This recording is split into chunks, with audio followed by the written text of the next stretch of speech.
astean emakumeen indarkeria matxistaren kontrako eguna ospatuko da. Deialdia Latinoamerikako mugimendu feministak hasi zuen duela 27 urte. Eta gai honi buruz gehiago sakontzeko, Sorginen Alabak talde feministako bi ordezkari ditugu, Aniz Kondrillas eta Oiane Gaina. Eskerrik asko Anizkak, eta elkarrizketari hasiera emanez, azaroak 25, emakumeen indarkeriaren aurkako eguna. Zergatik hasi zen egun hau ospatzen?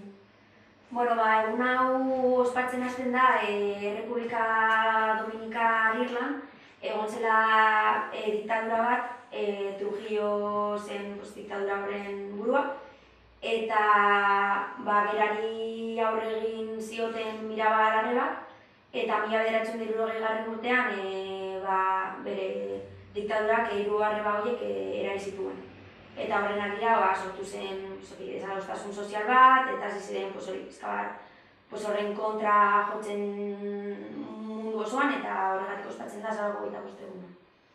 Eta egun honetaz gizartea kontzientziatuta dagoela uste duzu? Gero eta kontzientzia gehiago dago gizartean, jendartean hobeto esan da, baina guk uste dugu ondino gehiago, kontzientzia gehiago hartu beharko lukela.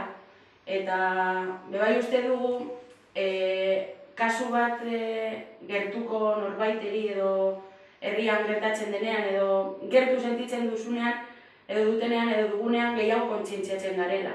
Baina igual irratian, telebistan edo egunkarian irakurtzen dugunean albistea, joera da esatea, que mal que pasen estas cosas, baina hor usten dugu, ez gara aktibatzen, eta hori da egin behar duguna. Hori da, Oianek esaten duena da, hain naturalizatua daukagu, gure egunerakontasunean, eleberrian, egunkarietan agertzen da, orduan jada, beste kasu bat, listo.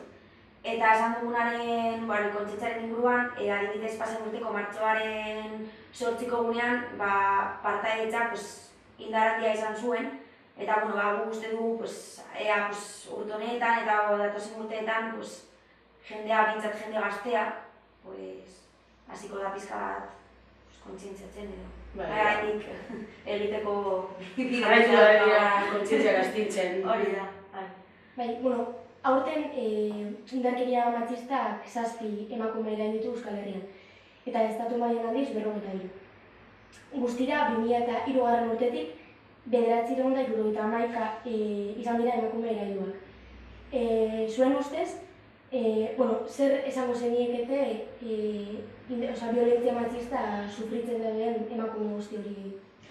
Azteko, zuzendu behar ditugu datu horiek, porque horiek dira ofizialki legeak jasaten, onartzen dituena eraso sexista bezala, baina uste dutela Euskal Herrian zenbat ziren, 9, eta estatu mailan 96, 97. Datu horiek aurrerago baterako ditugu, baina horiek dira datu extraofizialak. Legeak bakarrik onartzen ditu, bikote barruak direnean edo exa denean, edo bakarrik kasu horietan. Baina nintzekoak ez. 2004ko Estatu Espainoleko lege organikoak bakarrik onartzen ditu indarkeri matxista horretan erailketak zure bikotekidea edo bikote ohia denean. Bestelako erailketak ez ditu lege barruan sartzen, horregatik zuek bota duzuen zifra 57 izan zuen. 53 hori errealitatean dira 87 edo 87. Emakume erailak. Eta honen arira, emakumeok legea kontran dugula esango zenukete? Eta zergaitik? Ez dakit kontra edo ez, baina argi dago ez duela funtzionatzen. Hitzen gaituzte egunero eta ez da esan gertatzen. Eta ez gara sentitzen, ez gaude zainduta, ez gaude orduan nik uste dut, ez dakit kontrala ez, baina zerbait gertatzen ari da hitzen gaituztelako egunero, ez? Eta gainera ematen diren eralketa gehienak, ia gehienak, atzetik salaketa bat dute, edo, nola da? Bai, urruntza egindu bat, ez dena betetzen. Eta sistema judizialak badaki, salaketa horiek eta urruntze agindu horiek ez direla betetzen. Eta hor jarraitzen dugu. Eta askotan esaten da, bueno, bai, salaketa jarri behar da, baina berez nik uste dut funtzionatzen duen momentuz, funtzionatzen duena dela autodefentsa feminista. Eta instituzioek honen horrean zer egin beharko lukete? Ni uste dut eraginkorrena eta horren artez dena bete, nire ustez da formakuntza. Osea, ni uste dut formakuntza profesional, beti, jaso behar dugu berdintasunean edo indarkeriaren inguruko formakuntza bat. Osea, abokatuak ez dute formakuntza bat, erizainak ez dute formakuntza bat, medikuek ez dute formakuntza, ertzaintza ez dauka formakuntza bat. Eta instituzioetan mugitzen den jendea, suposatzen da, gu babestu behar digutela, ez dute formakuntza bat. Eta izatekotan da oso eskasa. Eta suposatzen da, emakume batek laguntza eskatzera doanean sentitu behar duela, laguntza hori izango duela. Osea, ni noa laguntza eskatzera eta Bai, osasunaz laguntza eskatzera eta jasotzen duzun erantzuna da edo zure lurra izan da, edo bueltatu etxera, edo ezin dugu zugatik ezer egin, hau bai, sabes? Bai, mierda de sistema. Osea, horan da, nire ustez egitura oso gaizki dago, oso gaizki. Eta esan duguna legea ez datuela babesten, lege organikoan bakarrik sartzen dira, eraiketa zuzenak zure bikotekidea edo bikote hoia, zerbait ezago ondo. Zerbait ezago ondo, lege horretan sartu bat dira, horren dela bihurte sartu dira umeak biktima moduan, lehen umeak ez zuten, umeak ez ziren zer.